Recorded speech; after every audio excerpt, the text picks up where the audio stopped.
leaking. One little leak, it starts going all to hell. So I close this off.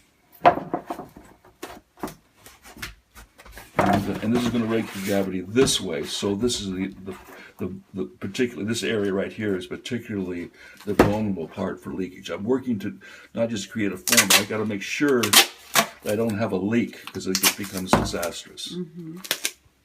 So I build up that area for sure, the bottom area where gravity will be pulling it.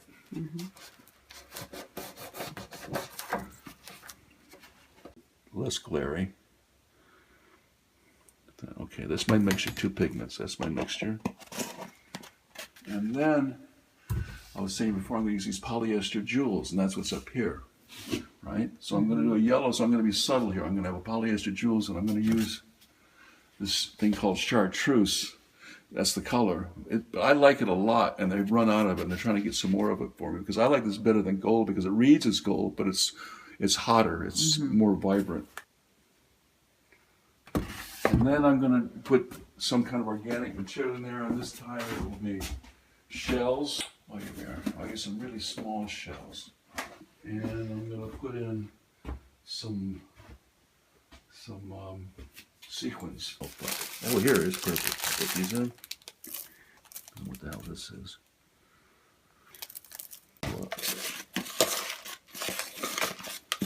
So that glitter's not too much. See how that glitter? Yeah, it's gone now compared to... I don't need this much at all. What I'm going to do, which is okay. I'll use it. In other words, I might start another piece, and then I'll use this yellow base and maybe add some blue to get a green. You know. So then I go in here. I don't like the amount of space I have to work with here, so I'm going to open that up a little bit.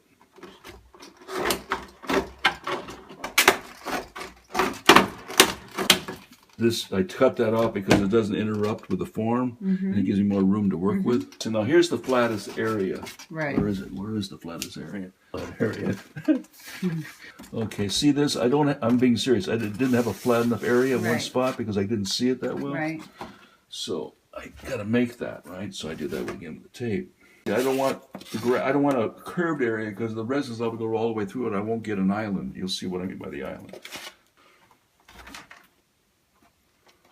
I'm not going to make a big hole because it's not a big piece. I can make a big empty, negative space running through it, a big hole, by just making a bigger shape. But the overall container, this is not that big to begin with, so Okay, now when I pour my resin in, it won't get this high. It'll be down here. So this will stay dry, and the resin will leach into the bottom part of it and adhere it. Okay. And then when it's solid, I just suck that out with a vacuum cleaner.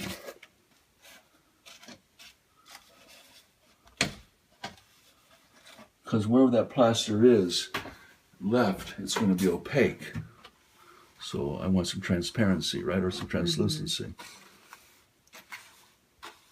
Okay.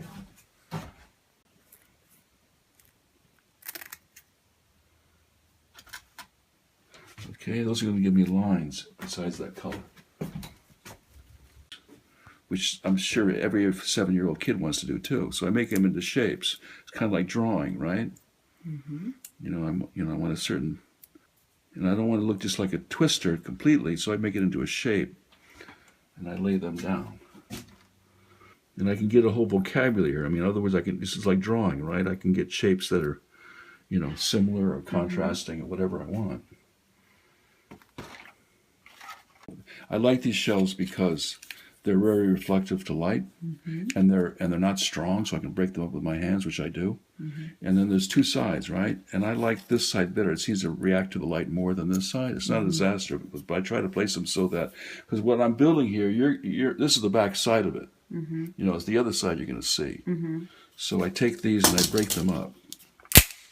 Right, but when I place them, everything's going to settle to this mylar side. The mylar is giving me the surface, the finished surface. The elements will be closest to the surface on that side. Yeah. Right. And so now you can play with how deep you want this piece, though, right? Yeah. Based on how much mylar you're going to pour in there. How much resin you're going to pour in there.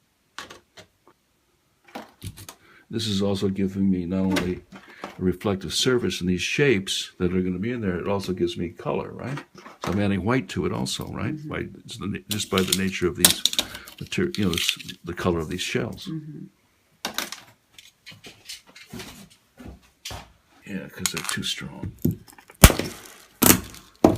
So that's it. That's a bling. So here in this phony, shitty thing, this is the good side, right? Where it hits most likely. This is the back, but I like this because the back isn't so bad either, So I placed the so-called jewel part facing the mylar. Just like that. Okay. So that's that. Seeing this is going to LA, I'll give you some. These things are supposed to glow in the dark. They don't. I thought that'd be really cool.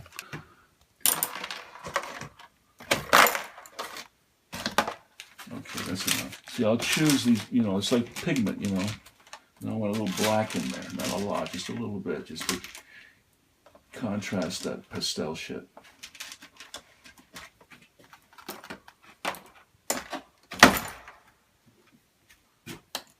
Okay. It's a range of color for me. So I'm going to go yellow because I got the yellow, in the pigment and everything. So now it'll be a little bit logical to put color out here. If it lands in the plaster, that's not good because it'll never be seen. Fucking that up. So that's enough shit. Unless you want a leaf. You want a gold leaf in there or something? Okay, now what happens with this gold leaf, you got to realize that there's a lot of stuff that's totally opaque, right? So I usually put the leaf behind these different ingredients